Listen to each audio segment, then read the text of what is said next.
Anytime your grandmother gets eaten by a radioactive squirrel, you know there's a puzzle to be solved somewhere. I've always had a love-hate relationship with puzzle games.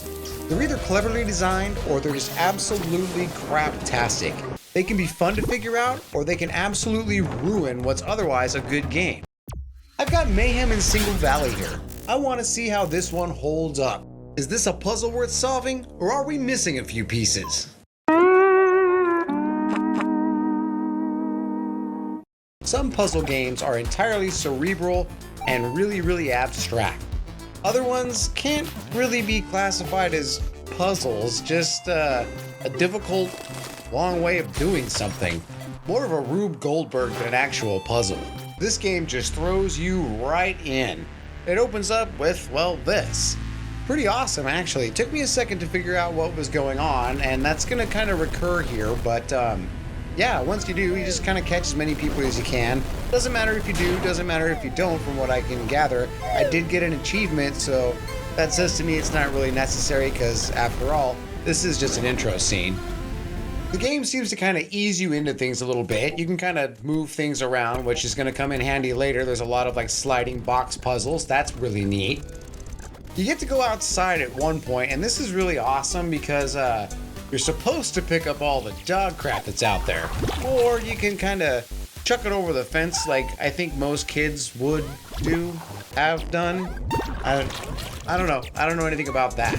After showing Mom what a good son I am and ushering Dad off to bed, I find my way out into the wide world. This is where things start to get a little crazy. Now, this is a puzzle game, and I don't like to spoil things, so I can only show you so much. I really love the art style. I know you hear me say that a lot, but I really do like this one. I have played some ugly-ass games. This is not one of them, for sure. I like the short story setup, and I also like the fact that it kind of dumps you out there on your own. That kind of fits the story pretty well. The character moves a little slow for my taste, but you can upgrade things, so that's good, because if you couldn't, oh man, that'd kill it for me straight out of the gate. Puzzle games do take patience, but I can't stand walking slow. I think they've got a pretty good blend of action, adventure, and puzzle going on here. The world looks good, it seems fairly large as far as puzzle games go, and walking around, you're gonna see some pretty cool stuff. Backtracking is minimal, and you'll be able to kind of figure out what items you may need if you come across them before you need them. So you can just kind of drag them around with you. It's a pain, but it'll come in handy sometimes for sure. There are quite a few things to collect. I'm not sure of all of their significance, but there is a little Walkman that you get to play with. That's super awesome. Aside from the puzzles themselves, the game hasn't made too much sense to me quite yet. Is the mystery worth sticking around to solve? Or am I going to save some cash and buy a Rubik's Cube? Overall, I'd have to say this is a pretty solid game. The puzzles are good, they're not too hard, they're not too easy, they don't hold your hand. They could use a little bit of direction here and there, give some players like a little bit of a nod. Some will get frustrated and probably quit this one early, so that's something to bear in mind. It is not full of action. It may seem that way from videos that you see, but it is kind of a slower paced, action-y, at times, puzzle game. Now, the physics for some of the movable objects can be a little bit buggy. I found one that I felt was almost game-breaking. I was able to kind of power through it, so to speak, but some people might get frustrated with that and call it a day. Even though I didn't make it very far in the 2 hours that I did play the game, what I did play was pretty fun.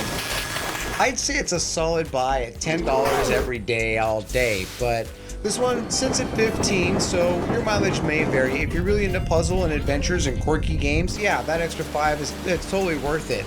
If you're totally about like just the puzzles and you don't really care about how the game looks too much or how quirky it is, 15 may seem a little high for you. It's not that hardcore of a puzzle game, but it's also not that crazy of an adventure game. It's a really balanced blend from what I did get to play. Bear in mind, only 2 hours. So I'm gonna keep it. I've already seen a pretty good variety of puzzles and a good amount of quirkiness, and it's ramping up. So yeah, definitely a keeper. I cannot wait to see where they go with this one. Hopefully it doesn't fall flat and leaves me $15 in the hole. Time will tell, but I'm confident this would be a good one. See ya. How's it going, it's Hash. If you liked what you saw even a tiny bit, do me a favor, shoot me a like and a sub, and if you're feeling awfully generous, give me a share, man. I'd really appreciate it. Thanks.